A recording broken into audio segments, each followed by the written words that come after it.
আমরা সবাই মুসলিম, আমরা সবাই মুসলিম, মোদের এটাই পরিচয় পরিচয়। আমরা সবাই মুসলিম, মোদের এটাই পরিচয়। আল্লাহ মোদের এক, নাই কোনো ভয়। গিয়েছি মোরা ভাগ হয়ে হাদিস কোরআন থেকে, গিয়েছি মোরা ভাগ হয়ে হাদিস কোরআন থেকে। আল কোরআন বলে মোদেরকে এক হয়ে থাকতে,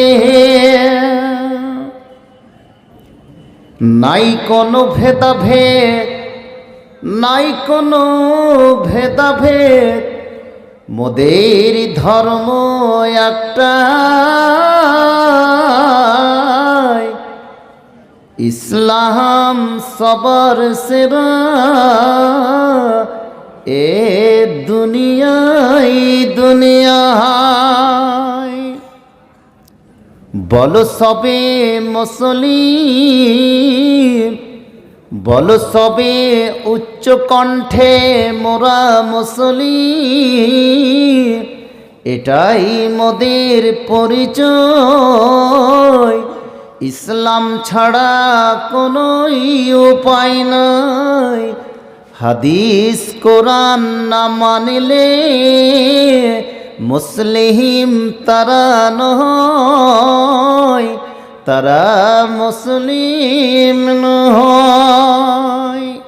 মোরা সবাই মুসলিম, এটাই মোদের পরিচয়। আল্লাহ মোদের এক, এটাই মোদের পরিচয়। আজকে বক্তৃতার বিষয় কয়েকটি গুরুত্বপূর্ণ তথ্য, এবং সেই তথ্যগুলোকে কেন্দ্র করে কিছু একটা নতুন একটা পয়গাম আপনাদেরকে দিতে চাইছি, এবং সে পয়গাম থেকে শিক্ষা অর্জন। প্রিয় ভাইরা আমার, আমি আপনাদের এলাকারই ছেলে, মাঝে মধ্যে আপনাদের কাছে এসেছি, কেউ ভাই, কেউ দাদু, কেউ নানা, কেউ মামা। অনেকে বেঁচে আছেন, অনেকে হয়তো অসুখে শয্যাশয়ী হয়ে আছেন, অনেকে হয়তো বাড়ির আনাচে কানাচে ঘুরছেন, অনেকে হয়তো জগৎ থেকে দুনিয়া থেকে বিদায়ও নিয়েছেন। তাদের জন্য পড়ি আল্লাহ গো তাদের রুহের মাগফিরাত করো, সকলে পড়ি আমিন। আজকে আছি, কালকে নেই।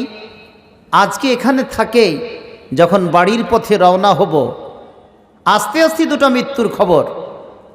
এই শামসি থেকে আস্তে আস্তে আমিও যেতে যেতে হয়তো আমারও মৃত্যুর খবর। প্রিয় ভাইরা আমার, বুড়ো মানুষ বলে বাজারে কেউ নেই, সবাই আমরা যুবক যুবতী, কিন্তু মৃত্যু যে আমাদের পিছনে হাতছানি দিচ্ছে যে কোনো মুহূর্তে। সে কোনো বয়স দেখে না, সে কোনো টাইম টেবিল দেখে না, আপনি কি অবস্থায় আছেন সেটাও সে মৃত্যু দেখে না। যেমনই তার সময় পৌঁছে যাবে, লা ইস্তাখিরুনা সাআতান ওয়ালা ইস্তাকদিমুন, একটা মুহূর্তে না আগে না পিছে আমরা সেখান থেকে কি চলে যাই। আমার শ্রদ্ধেয় শিক্ষক, আমার বাবার এক যুগের কলিগ সহকর্মী, আমাদের প্রায় 40 বছরের টালমংরর কি ইমাম, বুখারীর শিক্ষক, ইনার আমার হেডমাস্টার মশাইয়ের কলিগ, তিনি কদিন হলে জগৎ থেকে মৌলানা আসগর আলী কাসেমি সাহেব চলে গেলেন। টালবংরাটা কুড়িগন্ডা আলেমের মধ্যে আজ মনে হচ্ছে কি যে একটা নির্জন মরুভূমি প্রান্তর।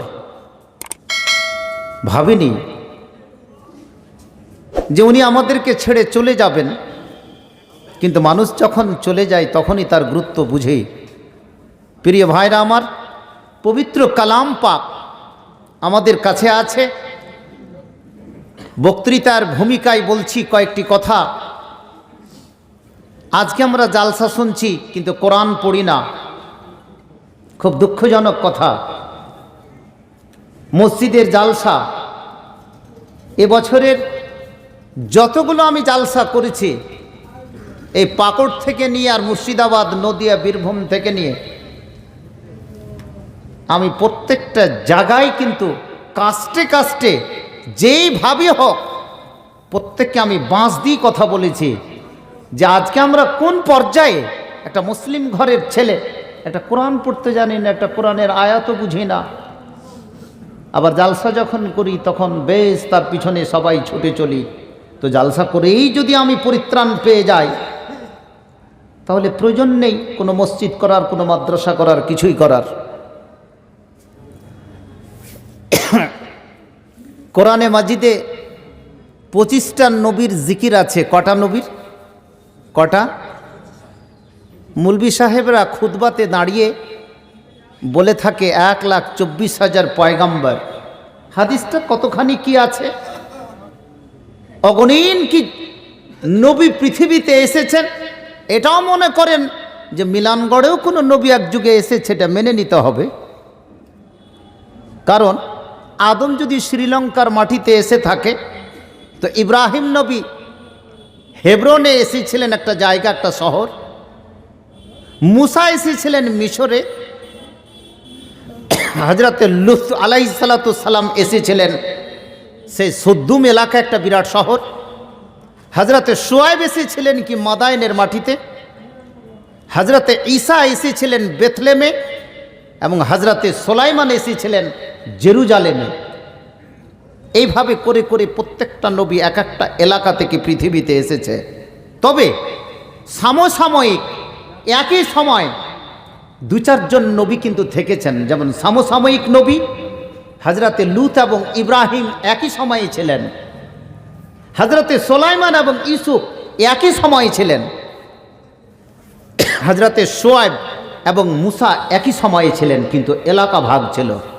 কিন্তু আমাদের জনাবে মোহাম্মদ পড়ুন সাল্লাল্লাহু আলাইহি সাল্লাম, তিনি এসেছিলেন একাই।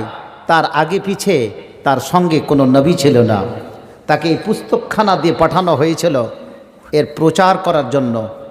এই পুস্তকের প্রচারের জন্য আজকে মিলনগড় সাজ্জাদিয়া হাই মাদ্রাসা এবং সিনিয়র মাদ্রাসা, যিনি যেই যুগে হাজী সাজ্জাদ আলী সাহেব, নাকি জানি না ইতিহাস, যদি জানার তৌফিক আল্লাহ দেই তাহলে জানব। তিনি ইট দিয়ে গেছিলেন এলাকার কমের ভালোবাসার জন্য, তাদেরকে শিক্ষা অর্জন করার জন্য, তাই না? তিনি যে নিয়তে দিয়ে গেছেন তার নেকি তিনি কিয়ামত পর্যন্ত কি পেতে থাকবেন, বলুন আমিন। প্রিয় ভাইরা আমার, শুধু আমাদেরকে কি করতে হবে? এটাকে আবাদ করতে হবে, বাস্তবায়ন ঘটাতে হবে এবং সেখান থেকে একটা প্রদীপের মাধ্যমে, আলোর মাধ্যমে এলাকাটাকে আলোকিত করতে হবে। যা হোক, আল্লাহ রসুল কি যেটা পুস্তক নিয়ে আসলেন সেটা হচ্ছে এই পুস্তক, যেটা আমি আয়াত পাঠ করেছি, ইন্না নাহানু নাজ্জালনা যিকর ওয়া ইন্না লাহু লাহাফিজুন। এর আগে যতগুলো নবী এসেছেন কোনো নবীর বায়োডাটা কাহরি কিন্তু মনে নেই।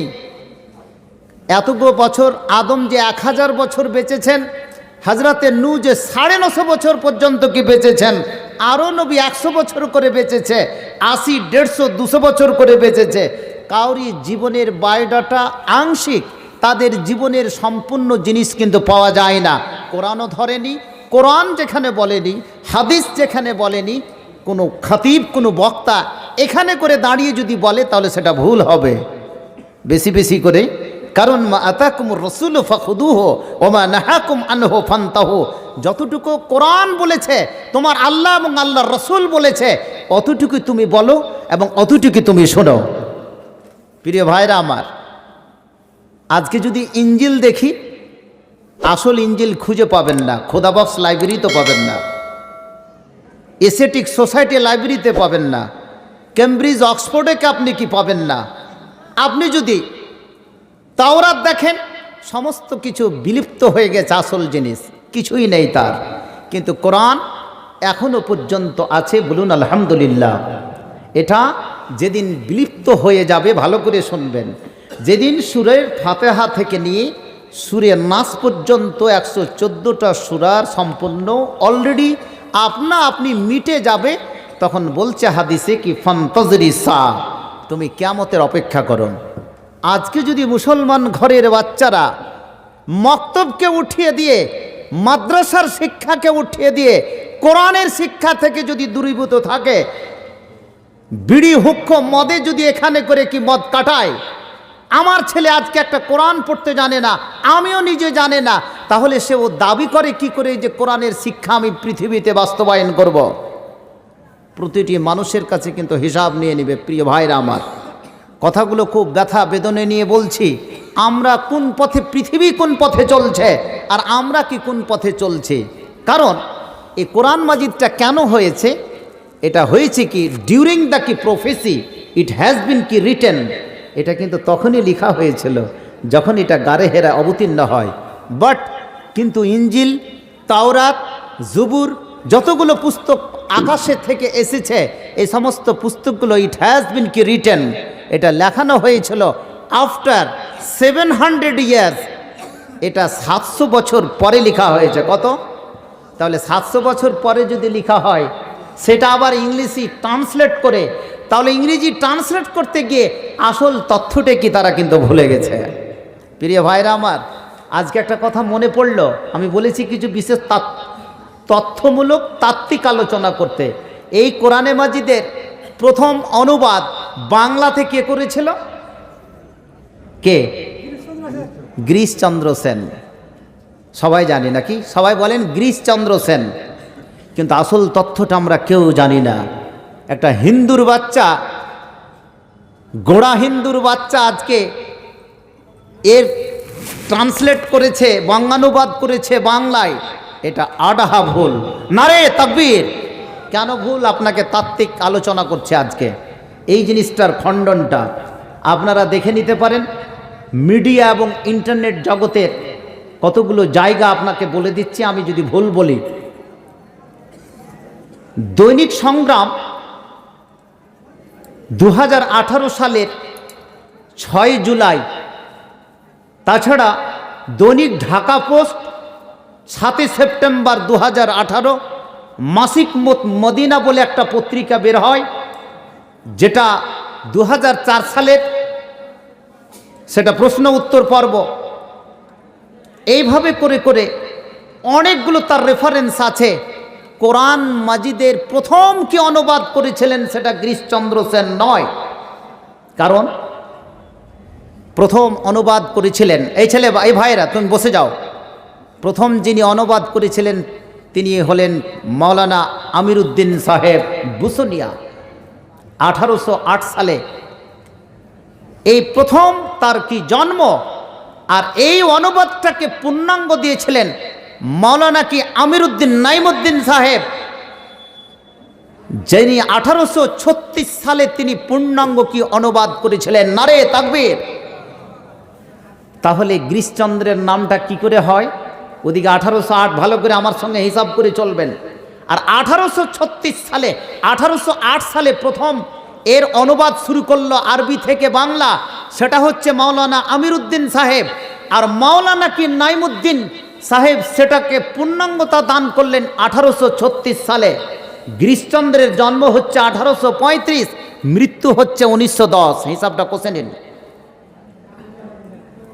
তাহলে গিরিশচন্দ্র কি করেছিল এই কোরআন মাজিদের? গিরিশচন্দ্র করেছিল কি প্রথম থেকে? এ ছিল হিন্দু, গোড়া হিন্দু ঘরের, আরএসএস ঘরের কি ছেলে। কিন্তু সেই যুগে এই জানত, সবচাইতে ভালো জানত কি ফার্সির পণ্ডিত ছিল। এ হিন্দু ধর্ম ত্যাগ করে ব্রহ্ম ধর্ম, একটা নতুন ধর্ম গ্রহণ করেছিলেন। আর গ্রহণ করার পরে ব্রহ্ম ধর্মকে প্রচার করেছিলেন কোরআনের সাথে সম্পৃক্ত হয়ে ব্রহ্ম ধর্মকে প্রচার করার জন্য করলো কি, কিছু ফার্সিতে বই লিখলো, আর মাওলানা আমিরউদ্দিন আর মাওলানা নাইমুদ্দিনের লিখিত ট্রান্সলেট, বাংলায় ট্রান্সলেট করা কোরআনকে তিনি প্রকাশ করলেন। He was not translator but publisher. তিনি একজন কি প্রকাশক ছিলেন, ওটাকে প্রকাশ করলেন, প্রকাশ করে কি বিক্রি করতে শুরু করলো। প্রচুর লোক বাংলার, অখণ্ড বাংলা বলতে বাংলাদেশ এবং পশ্চিম বাংলা এবং আসাম, ত্রিপুরা, সমস্ত লোকেরা, মায়ানমার, সমস্ত লোকেরা প্রচুর কি কিনতে শুরু করলো। নামটা পড়ে গেল দুজনের চাপা, নামটা উঠে গেল কি গিরিশচন্দ্রের। মানুষ বুঝে না ভাইরা আমার, এই টাকা বিক্রি করে যে টাকা তিনি পেয়েছিলেন, সেই টাকা সম্পূর্ণ তিনি কি ব্রহ্ম সমাজের ভিতরে তিনি সেটাকে প্রয়োগ করেছিলেন, সহযোগিতা করেছিল। এই ভারতবর্ষের কি যারা হিন্দু, সহযোগিতা করেছিল ব্রিটিশ বাহিনী যে তুমি এটা কাজ করো, নামটা তার পড়ে থেকে গেছে। তাহলে আসল ট্রান্সলেটর হলেন মাওলানা কি নাইমুদ্দিন সাহেব, পূর্ণাঙ্গ ট্রান্সলেটর। আংশিক ট্রান্সলেট করেছিলেন মাওলানা আমিরউদ্দিন বুসনিয়া। তাদের জন্য একটা নারা হোক, নারে তাকবীর। তাহলে কোরআন মাজিদের ট্রান্সলেটর কোনো হিন্দুর বাচ্চা, কোনো আরএসএস এর বাচ্চা করেন, এটা প্রকাশ আজকে পেয়ে গেল, এটা পরিষ্কার কথা, আর বলবেন না গিরিশচন্দ্র সেন। তাহলে কোরআন বলেছে ইন্না নাহানু নাযালনা যিকর ওয়া ইন্না লাহু লাহাফিজুন। ওরে আমার যুবক যুবতী, জেনে রাখুন, কোরআনকে যদি সত্যিকারই পড়তাম, কোরআনের যদি একটা অক্ষর পড়তাম, মান কারা হারফান মিন কিতাবিল্লাহ ফালাহু বিহি হাসানা ওয়াল হাসানাতু বিআশরি আমসালিহা। ওরে যুবক যুবতী, জেনে রাখুন, কোরআনকে পড়তে শিখলাম না, কোরআনের একটা অক্ষর পড়তে শিখলাম না, কোরআনের অনুবাদ কে করেছে তাকেও জানলাম না, গিরিশচন্দ্র বলে চালিয়ে দিলাম। 50 বছর চলে গেল, 60 বছর চলে গেল, এমনকি কবর পর্যন্ত পৌঁছে গেলাম, কোরআনের কে ট্রান্সলেট করেছে, কে পাবলিশ করেছে এটাও জানলাম না, কোরআন সম্পর্কে একটা ব্যাখ্যাও শুনলাম না। ওরে তুমি যদি কোরআনের ছাত্র হয়ে থাকো, কোরআনের যদি প্রকাশ্য তুমি ছাত্রী হয়ে থাকো, তাহলে তুমি একটা অক্ষর পড়ে দেখো, দুটো শব্দ তুমি পড়ে দেখো, তোমার জীবনের কায়া পাল্টে যাবে, তোমার জীবনকে নতুনভাবে তৈরি হবে। ওরে যুবক যুবতী, জেনে রাখুন, কোরআনের শব্দগুলো যখন পড়বে, কোরআনের অক্ষরে যখন তুমি পড়ে যাবে, তুমি যখন পড়ছো আলিফ লাম মিম, আবার পড়ছো কাফ হা ইয়া আইন সাদ, আবার পড়ছো ইয়াসিন ওয়াল কোরআনিল হাকিম, শুধু তাই নয়, সাদ পড়ছো, প্রত্যেকটা অক্ষর যখন পড়তে যাচ্ছ, প্রত্যেকটা শব্দ বাক্যগুলো যখন আমরা পড়তে যাই, তখন কোরআনের মধ্যে যখন কোনো ছাত্র ছাত্রী ডুবে যায়, তখন তার পৃথিবী বলে কোনো স্মরণ থাকে না, স্ত্রী জামা কাপড় বলে কোনো স্মরণ থাকে না, নিজের আওলাদ বলে কোনো স্মরণ থাকে না। ওরে যুবক যুবতী, তুমি কোন পথে চলে গেছো? আজকে যদি গিরিশচন্দ্রের মতো যদি তুমি কাজটা করতে, তবু হয়তো তুমি মুসলমানের বাচ্চা হতে, আহলে হাদিসের একজন কি বাচ্চা হতে। কিন্তু তুমি আজকে কোথায় পৌঁছে গেছো, তুমি আজকে কোথায় চলে গেছো? তুমি নিজের জীবন সম্পর্কে এতটুকু সমীক্ষা করতে শিখোনি, তুমি তোমার জীবন বেকার করে দিয়েছো। আজকে বেকার জীবনকে নিয়ে তুমি যদি কবরে চলে যাও, কবরে তোমার কোনো সময় পরিত্রাণ নেই, কবরে তোমাকে কেউ বাঁচাবে না, সেখানে তোমার কেউ হিসাব তোমার বাবা মা দেবে না, তোমার পৃথিবীর লোকেরা দেবে না, তোমাকে হিসাব কষায় কড়াই গন্ডায় সেখানে আদায় করে নিয়ে তোমাকে সেখানে পার হতে হবে রে। নিজের জীবনকে নিজেই তৈরি করে নিতে হবে। অতএব যুবক, তুমি তৈরি হয়ে গেলে, তোমার 30 বছর চলে গেল, তোমার 40 বছর চলে গেল, এখনো পর্যন্ত তোমার কোনো পরিবর্তন হলো না। এবারে তুমি আত্মসমীক্ষা করে নাও, আমার জীবন যেন কোথায় চলে যায়। আহা, একবার ভাবি, কোথায় যেন।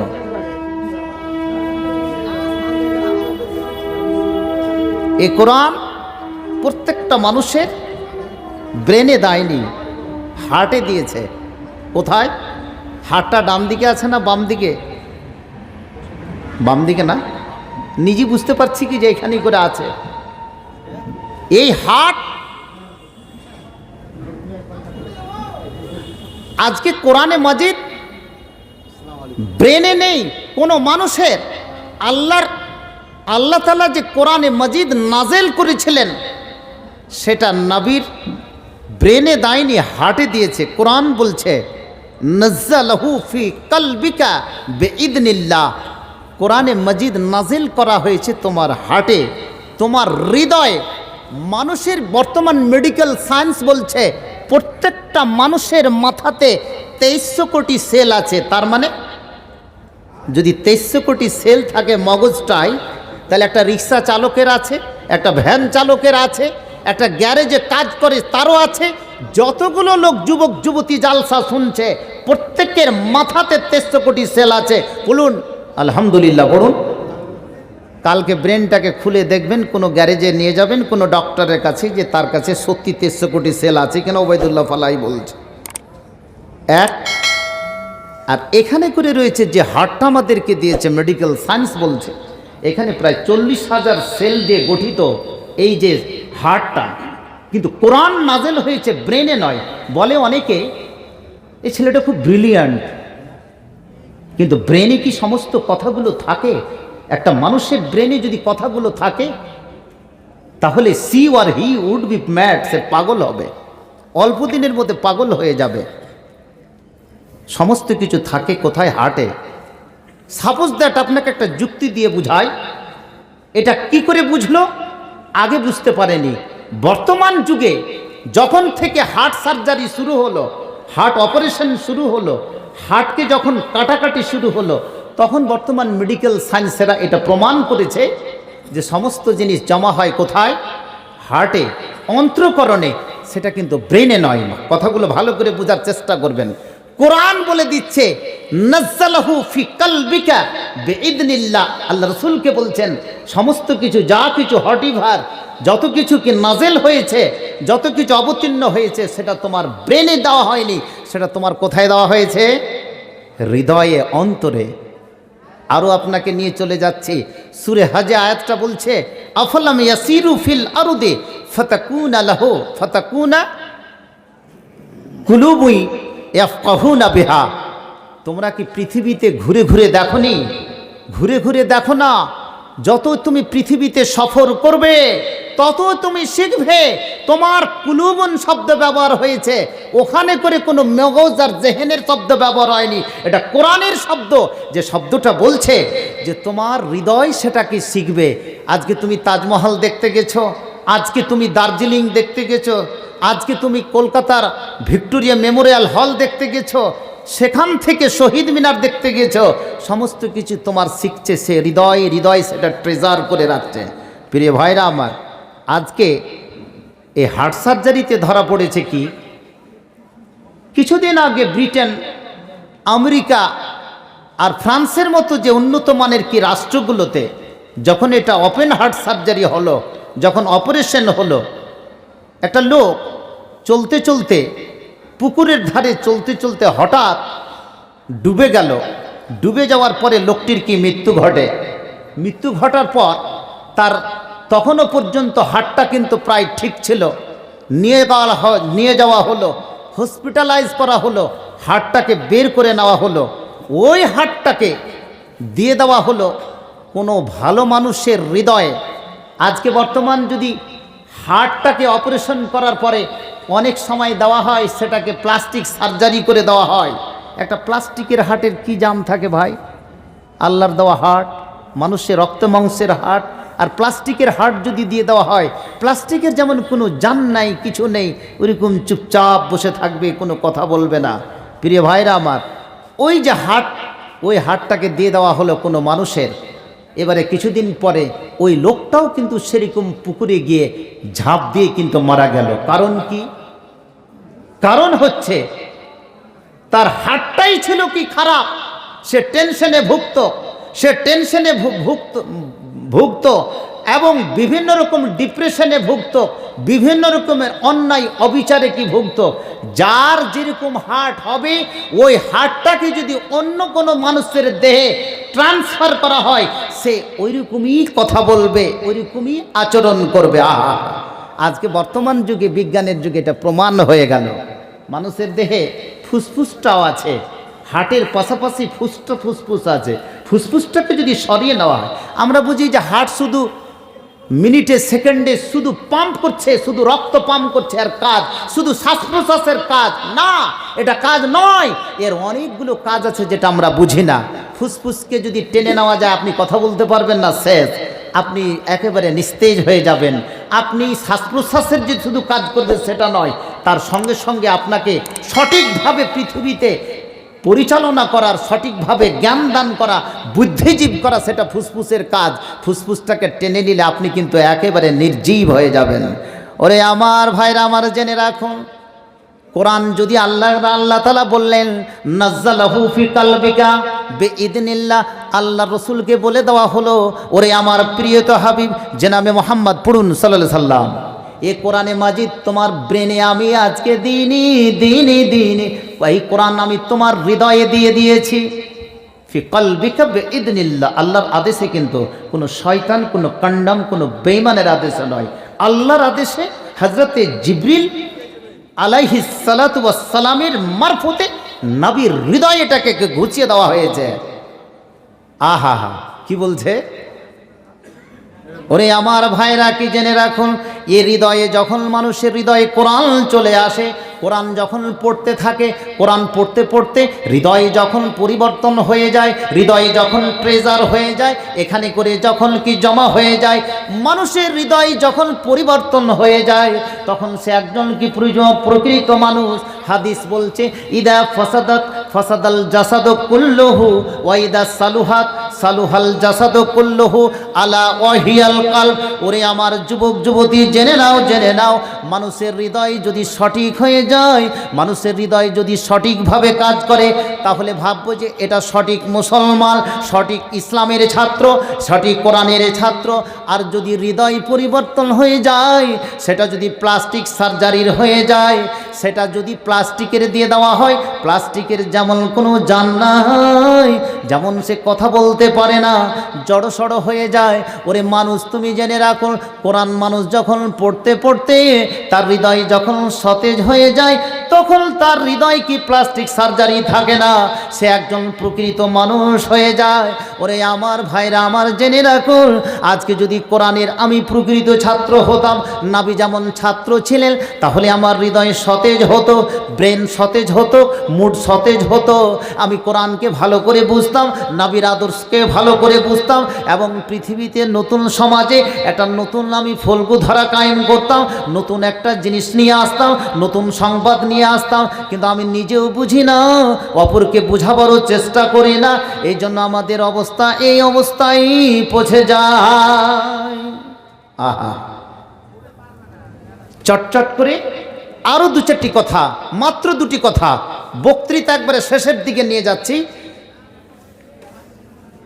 যেহেতু আমি বলেছি কি যে কিছু কয়েকটি নতুন তাত্ত্বিক আলোচনা, একটা গিরিশচন্দ্রের কথা বললাম, আর জীবনে বলবেন না যে কোরআনের প্রথম ট্রান্সলেটর সেটা হচ্ছে কি গ্রিস, এই কথাটা ভুলে যাবেন।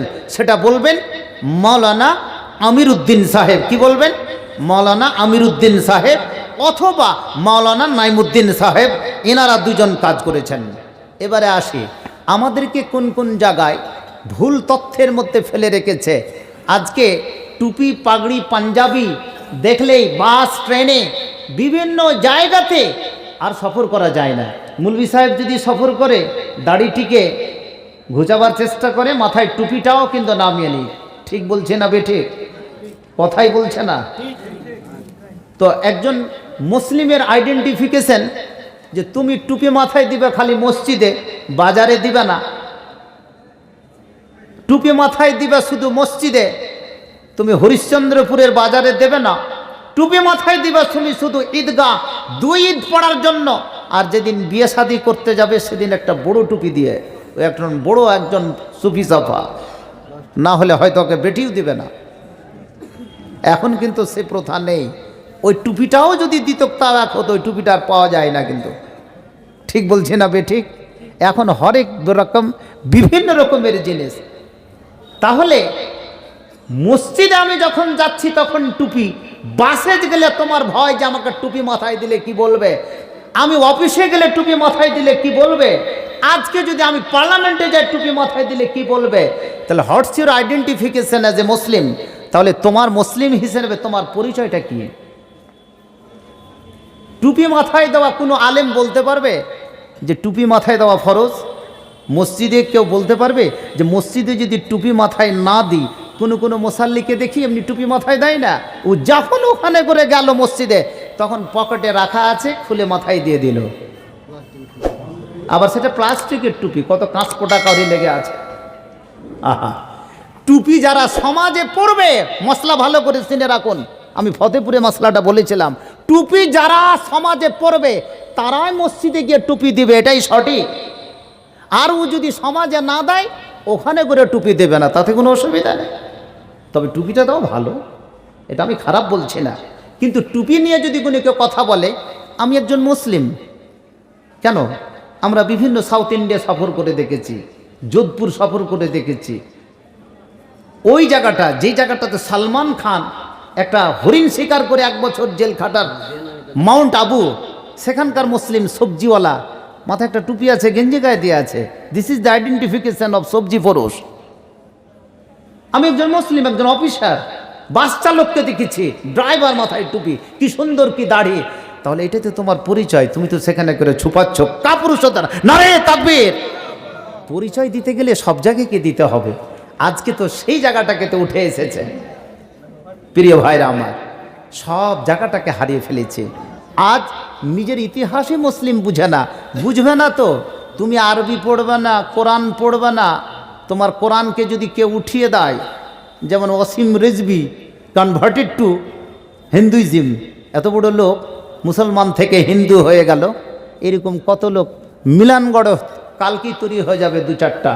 আজকে যদি তাদের উপরে কোরআনের অর্গানাইজ যদি আপনি কি না চালান, কোরআন যদি পড়তে না জানেন, আমি আপনাকে মুফতি হতে বলছি না, শুধু only for able to read or right, শুধু পড়তে হবে, কিছুটা পড়তে হবে, এটা পড়া ফরজ, ইট ইজ ম্যান্ডেটরি অ্যান্ড কি রেসপন্সিবিলিটি ফর এভরি কি হিউম্যান বিং, এটা অবশ্যই কি দরকার রয়েছে, না হলে এটা অসুবিধা, এটা আপনাকে হিসাব দিতেই হবে। এত বড়গুলো মাদ্রাসা খুলে রেখেছে, আজকে সিনিয়র মাদ্রাসা ফাজেল পর্যন্ত পড়তে পড়ে, কয়জন ছেলে মেয়ে আজকে কোরআন পড়তে পড়ে? ঠিক বলেন, এলাকার সমস্ত ছেলে মেয়ে আছে। হাই মাদ্রাসার এখানে করে এইচএস পর্যন্ত আরবিক হয়, কটা ছেলে মেয়ে পার্সেন্টেজে জুটবে না। তাহলে এই মাদ্রাসাগুলো কি জন্য খুলে রেখেছে আমার পূর্বপুরুষেরা? নিজামে মাদ্রাসার কি জন্য দরকার আছে? নিজামের মূলবিটি শুধু পড়াবে, টিফিন খাবে, আর ওটিকে মক্তবে মূলবিটিকে পড়াবে, তাদেরই শুধু দায়িত্ব, আর আমাদের কি সে দায়িত্বটা নেই? আপনি কোনোদিন ছেলে মেয়ের খোঁজ খবর নিয়েছেন? কোন শিক্ষককে বলেছেন আমার ছেলেটা কেন আরবি পড়ে না, কেন পড়তে পারে না ইংরেজি, কেন পড়তে পারে না কি বাংলা? তাহলে আমি কি পড়াচ্ছি? তুমি অ্যাজ এ গার্জেন তোমারও তো রেসপন্সিবিলিটি আছে না? শুধু শিক্ষকটা করবে? আমার কথাতে বোধহয় কথাগুলো বুঝতে পারছেন না, বোধহয় না, বুঝাতে পারছি না, চেষ্টা করবেন, বুঝার চেষ্টা করুন, আমি হয়তো বুঝতে নাও পারতে পারি। প্রিয় ভাইরা আমার, এইভাবে করতে করতে আমরা আজকে কোন জায়গাতে পৌঁছে গেছি, নিজের ইতিহাস জানছি না। আজকে মুসলিমের ইতিহাস সমস্ত আরবিক সাহিত্যে, আজকে আরবি পড়তে জানি না। আজকে সমস্ত ইতিহাস ইংরেজির একটা ভালো ছেলেও নেই। সমস্ত আজকে ছেলেরা মাদ্রাসা হবে, একটা মাদ্রাসা হবে মুসলিমদের জাতীয় কি শিক্ষা প্রতিষ্ঠান, নারে তাকবীর। আজকে ছেলেপিলেকে আপনি মাদ্রাসায় পড়ান। আমি যখন ওসমানিয়াতে পড়াই, প্রথম অ্যাপয়েন্টমেন্ট ওসমানিয়ার সমস্ত আশেপাশের যত মুসলিম ভালো ভালো গার্জেন, পার্শ্বে এতগুলো স্কুল, গোড় কলেজ, জিকে, তারা কোনোদিনই হাই স্কুলে পড়ায়নি। কোথায় সে রসিলাদাহ থেকে, জলঙ্গা থেকে মুসলিম, আমার মেয়েটা ওসমানিয়া থেকে মাধ্যমিক পাস করবে, এটাই আমার কি গলরি, নারে তাকবীর। আমার ছেলে একটু ভালো পড়তে জানলে দিয়ে দিলাম একাডেমিতে, দিয়ে দিলাম মিশনে, দিয়ে দিলাম হরদনগর ভালো হাই স্কুলে। আর পড়লেই, বাচ্চাটা পড়লে একটু জ্ঞান হলেই he or she would be a doctor or engineer, এটা হচ্ছে ওর কথা। কিছুদিন পরে ও দাঁড়িয়ে পেচ্ছাপ করে, কিছুই জানে না, মা বাবাকেও ভাতও দেয় না। বুঝাতে পারি না? আপনার ছেলে যদি একটা ভালো হাফেজ হয়, তাহলে একটা ডক্টর একটা ইঞ্জিনিয়ার থেকে ভালো না খারাপ? পৃথিবীর মধ্যে সবচেয়ে একটা হাই র্যাঙ্কের ডিগ্রি একটা আলেম, যেই মুলবিটাকে মক্তবে আপনি রেখেছেন এখানে করে আছে, এর চাইতে হাই র্যাঙ্কের ডিগ্রি কাহরি আছে? ওই মুলবিটাকে আপনি খেতে দিচ্ছেন, তার পাশাপাশি ডিগ্রিটা আপনার হবে, ওই মাওলানার আপনি ইজ্জতটা করছেন, তার পাশাপাশি ডিগ্রিটা আপনার হবে। ওই মাওলানার সমস্ত সঙ্গে সম্পর্ক রাখছেন, তার ডিগ্রিটা আপনার হবে। আপনি কিন্তু ভেবে দেখেননি আপনি কোন পর্যায়ে আছেন। বর্তমান বাজারে বক্তৃতার তো আর এইভাবে করার অভাব নেই, দরকারও নেই। বর্তমান অনলাইনের যুগে একটা ভালো বক্তৃতা রেখে নেটে ছেড়ে দাও, ওখান থেকে শেখার চেষ্টা করো বাড়িতে বসে বসে। সেটাও যদি শিখতাম তাও হতো। সকাল হলে বাচ্চাগুলোকে কার্টুন দেখায়, সন্ধ্যা হলে ছেলেগুলোকে বিভিন্ন রকমের জিনিসে লাগিয়ে দিই। আমিও লেগে যাই, মা একদিকে বাবা একদিকে। ছেলেটা তুই যখন করছিস তোকে পাঠিয়ে দিলে তুই জায়গায় কার্টুন, তাহলে বাবাও কার্টুন হলো, মাও কার্টুন, ছেলে মেয়ে সবটি কার্টুন। কিছুদিন পরে এগুলো সমস্ত দাজ্জালের এজেন্ট তৈরি হচ্ছে। কার এজেন্ট? দাজ্জালের এজেন্ট। এগুলোই পৃথিবী থেকে বক্তৃতা আপনাদেরকে কি শোনাবো, এমন একটা সময় আসবে পৃথিবীর 1/3 মানুষ এমনি ধ্বংস হয়ে যাবে। এই যে কার্টুন, এই যে দাজ্জালগুলো সমস্তগুলো তৈরি হবে, 1/3 মানুষ কাতাল হয়ে যাবে, 1/3 মানুষ কিন্তু বেঁচে থাকবে। এবারে কারা বেঁচে থাকবে? যেটি বেঈমান শয়তান, যেটি মানুষ কি লক্ষ্মী ভাণ্ডার আর কন্যাশ্রীর পিছনে, আর যে কোটা লোক আজকে দিদির যতগুলো কি প্রকল্পের পিছনে অন্যায়ভাবে বেঈমানির পথে 2 বছরে এতগুলো আপাত মহামারীর মধ্যেও নিজেকে সে পরিবর্তন করতে পারল না, এটি কোথায় যাবে? এটি প্রথম কাতাল হবে। আজকে আমরা দেখছি করোনা মহামারী 2 বছরে কতখানি শিক্ষা নিয়েছি, কতটুকু আসবে সেটা আগে দেখছি। নাই হোক আর অন্যায় পথে কতটি আলু পেলাম, কতটি ডাল পেলাম, কতটি চাল পেলাম, এই হিসাবটা। আহা হা, এটা হাত বেশি ভালো না এ হাতটা ভালো বেশি, এটা বলবে না। মিলানগড়ের লোক কোনটা লোক কোন দিকটা ভালোবাসে, এদিক না এদিক? এই দিক। আলহামদুলিল্লাহ, সকলে পড়ুন আলহামদুলিল্লাহ। এই দিক।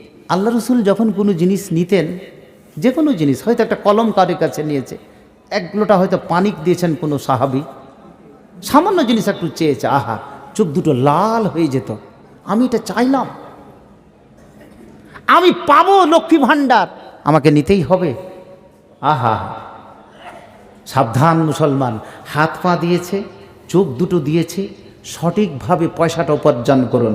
ব্লাড যদি হারাম হয়, এ মসজিদের ইটে দান করে কোনো লাভ নেই, মসজিদে ঠক ঠক করে তাহাজ্জুদ পড়ে লাভ নেই। সঠিক মশলাটাকে জেনে দেন, সঠিক উপার্জন করে সঠিকভাবে খাদ্যটা খেলে ব্লাডটা, রক্তটা সঠিকভাবে হবে। আর এই ব্লাড সঠিকভাবে হলে ইবাদত বান্দিগি করে লাভ আছে না? তো লাভ আছে নাকি? বেকার ফালতু খেটা খুঁটা কি লাভ আছে? মসজিদ করে থেকে গেল সঙ্গে বারবার করে। প্রিয় ভাইরা আমার, কি বলবো আপনাদের, আজকে আমরা ইতিহাস ভুলে গেছি। ছেলেকে তৈরি করুন, যারা মাদ্রাসা পাঠাচ্ছেন ছেলেগুলোকে আরবি, হাদিস, কোরআন, ফিকহ সঙ্গে সঙ্গে আকীদার শিক্ষা দেন। যে কোনো ছেলেকে, আমার যেটা স্লোগান, আমি যতগুলো কি স্টাডি করেছি বর্তমান, এবং যতগুলো আমার কাছে বিশ্বের স্কলাররা আছে, যে কোনো ব্যক্তিকে 4-5 বছর আরবি পড়া আমি মনে করি ম্যান্ডেটরি। একবার নারা হোক, নারে তাকবীর। কিন্তু আমি অতটুকু বলছি না, আরবি পড়ার জন্য কোনো বয়স নেই, কোনো নেই। শামসিতে একদিন আমি খুতবা পড়লাম, এই মসজিদটা আজাদ কলোনিতে, 2-4 জন ভালো ব্যবসায়ী ওরা লেগে গেছে পড়তে, কিভাবে যে পরিবর্তন, ইন্নাকা তাহদি মান আহবাব ওয়ালাকিন্নাল্লাহা ইয়াহদি। একজন MA BEd, একজন MSc BEd, একজন BA BEd, নাম নিচ্ছে না, ছেলেগুলো ব্যবসা করে। কখন কি পরিবর্তন হয় আপনি আপনার স্ত্রীর কাছে শিখতে পারবেন না, আমি আমার ছেলের কাছে শিখতে পারবো না, আমি আমার স্ত্রীকে শিক্ষা দিব না। তাহলে কোন জায়গাটা? ওইটা আগে নিজের পরিবারটাকে ইউনিভার্সিটি করুন, মক্তব করুন, ওইটাকে মাদ্রাসা তৈরি করুন, ওটাকে সাজ্জা দিয়ে তৈরি করুন, ওটাকে সিনিয়র মাদ্রাসা তৈরি করুন, নিজের পরিবারকে, নিজের স্বামী স্ত্রীকে ওটাকে হাই মাদ্রাসা তৈরি করুন, মিশন একাডেমিক, এইটি হর্টিবার যায় কিছু হোক। এটা আপনার প্রথম কি কর্তব্য। প্রিয় ভাইরা আমার, যদি এইভাবে ছেলেটাকে স্কুলে পাঠাচ্ছেন, ভালো সায়েন্সে দেন। সায়েন্স পড়ার কি প্রয়োজন আছে? সায়েন্স যদি আজকে আমাদের পরিবারে ছেলে মেয়ে, আজকে সায়েন্সের ছাত্র ছাত্রীর প্রচণ্ড অভাব, কেন? সে শিক্ষা দিতে পারছে না। একদিন আমেরিকাতে ক্লাস নিচ্ছেন, এক শিক্ষক সায়েন্সের সেই বড় বড় বিজ্ঞানী লিও টলস্টয়ের কথা বলছেন, আইনস্টাইনের কথা বলছেন, নিউটন গ্যালিলিওর কথা বলছেন, তার সঙ্গে সঙ্গে কিছু পাগড়িধারী টুপিধারী বিজ্ঞানীর কথা বলছেন, যেমন আল ইদ্রিসি। এর নাম কে জানে? সাজ্জাদিয়ার কোনো ছেলে মেয়েও জানে না, কোনো শিক্ষকও জানে না, হাই মাদ্রাসার সিনিয়র মাদ্রাসার জানে না। আল ইদ্রিসি সমস্ত পাগড়ি আর টুপি পরা, ইনি ছিলেন সেই যুগের ভূতত্ত্ববিদ, জিওগ্রাফি একজন বড় বিজ্ঞানী এবং সবচাইতে নারে তাকবীর। এখন যদি ওর শিকড় জিওগ্রাফির যতগুলো লোক এসেছে তার শিকড় কিন্তু ওই টুপিধারী পাগড়ি ওই আল ইদ্রিসির সঙ্গে যুক্ত আছে। নারা হোক, নারে তাকবীর। বর্তমান বাজারে কম্পিউটার সায়েন্স নাম শুনেছেন তো? কম্পিউটার সায়েন্সের কে কে ছাত্র আছে হাত উঠায়? কম্পিউটার সায়েন্স যারা পড়ছে এখনো পর্যন্ত কিন্তু তাকে চিনি না, এখনো কিন্তু তার শিকড় কিন্তু সেখানে করে আছে। প্রত্যেকটা কম্পিউটার সায়েন্সের ছেলেকে জানতে হবে নিউটন গ্যালিলিও আর লিও টলস্টয় আইনস্টাইন ছাড়া প্রথম যেটা নাম আছে টুপিধারী পাগড়ি মুসলিম ঘরের সন্তান, তিনি ছিলেন আল খারিজমি। ইনি হচ্ছেন কম্পিউটার সায়েন্সের বাবা এবং দাদা। নারে তাকবীর। আজ ক্লাস নিতে নিতে ছেলেরা জিজ্ঞেস করছে, ইয়ে আবার কি কথা? খারিজমি, আল ইদ্রিসি, এরা কে? হোয়ার দে? তারা কে? আমরা তো কোনোদিন নাম শুনিনি। ইবনে সিনা নাম শুনিনি, আফলাতুন নাম শুনিনি, অ্যাবেরুসের নাম শুনিনি। আপনি স্যার এগুলো কি বলছেন? হ্যাঁ, ওই স্যার বলেছিলেন ওয়াশিংটনের মাটিতে। ওই ছেলেরা ভালো করে শুনে নাও, লিসেন টু মি, ভালো করে শোনো। কি আজ 1924 সালে অটোমান সাম্রাজ্য, যেটা 100 বছর মুসলিমদের 3টা মহাদেশব্যাপী কোরআনের শাসন ছিল এবং 1924 সালে শেষ হয়েছে, তাহলে 100 বছর পূরণ হবে সামনে কত বছরে? এটা কত বছর চলছে? 21, আর 2 বছর, তাই না? 100 বছর কিন্তু পূরণ হয়ে যাবে। এবারে 2024-এর পরে আপনারা এবার গুনেন, যে কোনো 100 বছর পর পর এই পৃথিবীকে রেনু করা হয়। আপনার কাছে যখন আমরা যখন ছোটোকালে দেখেছি যে কোনো জিনিস রেনু করা হয়, একটা বন্দুক থাকলে বা আপনার কাছে কোনো লাইসেন্স থাকলে সেটাকে রেনু করতে হয়। পৃথিবীকে রেনু করা হয় প্রতি 100 বছর পর পর। সামনে 2024-এ এই পৃথিবীকে রেনু করা হবে। যতগুলো বেঈমান শয়তান এই পৃথিবীর মাটিতে আছে সেটিকে ধূলিসাৎ করে দেওয়া হবে। নারে তাকবীর। আর যেটি কিছু লোক সেই যুগের মতো বর্তমান কিছু হাদিস কোরআন স্টাডি করে দেখা যাচ্ছে, যারা পাশ্চাত্য দেশ বলতে কি আমেরিকা, ফ্রান্স, যতগুলো ইউরোপ মহাদেশ, এরা কিন্তু শেষ যুগে কিন্তু যুদ্ধ করবে না। হাদিসও বলছে তাই। এরা নীরব। কারণ দেখুন তালেবানেরা যে কাজটা করলো, কিন্তু তারা সমস্ত গুটিয়ে গুটিয়ে নীরব। কিন্তু শেষ যুগে যে যুদ্ধগুলো হবে সেটা এশিয়া মহাদেশ, পারস্য এবং আরাবিয়ান কান্ট্রি এবং এই সমস্ত দেশগুলো, ভারত, বাংলাদেশ, মায়ানমার, এই সমস্ত জায়গাগুলো থেকে সামনে কিন্তু তৃতীয় বিশ্বযুদ্ধের সূত্রপাতটা। তো যা হোক, এরা কি গুটিয়ে থাকবে এবং এরা কি জগৎ থেকে কি বিদায় হয়ে যাবে? প্রিয় ভাইরা আমার, তারা যখন প্রশ্ন করছে যে এরা কে, স্যার বলছেন এরা হলো তারাই, এই যে আল ইদ্রিসি, এই যে আল খারিজমি, এই যে ইবনে সিনা। 1924 সালে অটোমান সাম্রাজ্য শেষ হয়ে গেছে। এই সাম্রাজ্য যদি শেষ না হতো, আজকে এই ইউরোপ এবং আমেরিকা 300 মতো নোবেল প্রাইজ নিয়ে এসেছে। এরা যদি মুসলমানের বাচ্চারা, টুপিধারী এ বাচ্চারা যদি থাকতো, তাহলে তারা 3 লাখ নোবেল প্রাইজ জিতে নিয়ে যেত। নারে তাকবীর। তাদের ছেলেরাকে শিক্ষা দিচ্ছে এটাই। কিন্তু আমরা শিক্ষা দিই না যে আমার ছেলে কি নোবেল পুরস্কার পাবে কি পাবে না। ভারতবর্ষের মাটিতে প্রথমে নোবেল পুরস্কার এই বাংলার মাটিতেই কি প্রথমে বেশি 5-6খানা এসেছিল। আজ কিন্তু আমরা কোন পথে কি চলে গেছি। প্রিয় ভাইরা আমার, এই শিক্ষা আমাদেরকে দিয়েছে, ওই শিক্ষা কিন্তু অর্জন করতে পারেনি। আর একটা কথা মধ্যখানে, কলম্বাসের নাম শুনেছি। আমেরিকা আবিষ্কার করেছিলেন কলম্বাস। কোরআনের ছাত্র কেন হতে বলছি? আমেরিকাকে আবিষ্কার কিন্তু কলম্বাস করেনি। আমেরিকাকে আবিষ্কার করেছেন জুলকারনাইন। নাম বলুন। কি বললাম? একে পাবেন কোথায়? 15-16 পারার মধ্যখানে একটা সূরা আছে, সূরাতুল কাহাফ। এই সূরাতুল কাহাফ পড়তে গিয়ে আপনি এর ব্যাখ্যা বিশ্লেষণ পাবেন। ওখানে বলছে হাত্তা ইদা বালাগা মাগরিব শামস ওয়াজাদাহা, জুলকারনাইন যখন তিনি পশ্চিম দিকে চলে গেলেন, পশ্চিম প্রান্তে পৃথিবীর, ওয়াজাদাহা তাগরুবু ফি আইনিন হামিয়াতিন, তিনি সূর্যটাকে দেখছেন যে একটা হামিয়াতিন মানে ঘোলাটে পানির ভিতরে সূর্যটা ঠিক তার কোলে ঢলে পড়ছে, ডুবে যাচ্ছে। মনে হচ্ছে সূর্য এখান থেকে উঠে আর এখান থেকে কি অস্ত যায়। এটা তিনি পশ্চিম প্রান্তে কি চলে গেলেন। আমি বলতে চাইছি আমেরিকার আবিষ্কার কোনো কলম্বাস করেনি। কলম্বাস যখন প্রথম ভারতবর্ষের মাটিতে এসে তিনি দিক ভুলে গেছিলেন, তখন এই দিকটাকে প্রথম নির্বাচন করেছিলেন, ম্যাপ এঁকে দিয়েছিলেন সেই আল ইদ্রিসি, ওই যে জিওগ্রাফিয়ান। এঁকে দেওয়ার পরে তিনি আমেরিকায় তিনি পৌঁছে গেলেন। তিনি আজান শুনতে পেয়েছিলেন, সেখানে সালাত তিনি দেখতে পেয়েছিলেন কি কলম্বাস।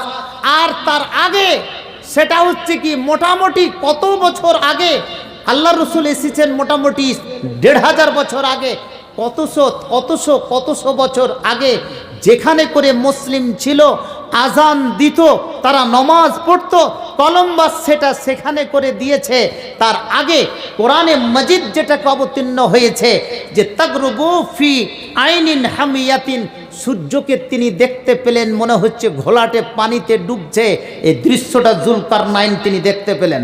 বর্তমান যারা ভূতাত্ত্বিক আমেরিকার বিভিন্ন জিনিস আবিষ্কার করতে গিয়ে তারা একটা কথা বলেছেন, আমেরিকার যেটা পশ্চিম প্রান্ত, এই পশ্চিম প্রান্তটা যেদিন শেষ হয়ে যাবে পৃথিবীর সমস্ত দেশগুলো কিন্তু শেষ। কি করে? হযরত আলীর একটা রওয়ায়াত মনে পড়ছে, আলামুত তুজ্জার, পৃথিবীর তুজ্জারুল আলাম, পৃথিবীর সমস্ত যত ব্যবসায়িক, এ ব্যবসায়ী বাঙালি ব্যবসায়ীরা কিন্তু মার খেয়ে যাবে। কি করে মার খাবে? আমেরিকার ডলার যেদিন শেষ হয়ে যাবে সেদিন কিন্তু শেষ হয়ে যাবে সমস্ত বাঙালি, পৃথিবীর সমস্ত শেষ হয়ে যাবে। কি করে? কেন? আপনাকে বলছি, ওই জায়গাটা, যে জায়গাটা জুলকারনাইন আবিষ্কার করলো, ওখানে করে 90 কিলোমিটার পর্যন্ত 13,000 আগ্নেয়গিরি রয়েছে। আর ওই আগ্নেয়গিরির ধোঁয়া উঠে, যার জন্য জুলকারনাইন দেখলেন ওই ধোঁয়ার মধ্যে সূর্যটা মনে হচ্ছে কি ডুবছে। মনে হয় না গোধূলি বেলায় কবিতা পড়েছেন তো মনে হচ্ছে কি যে ওখানে করে ডুবছে। আর ওটাকে কোরআনের ভাষায় আল্লাহ তাআলা বলেছেন ফি আইনিন হামিয়াতিন, ঘোলাটে পানিতে মনে হয় কি সূর্যটা ডুবছে।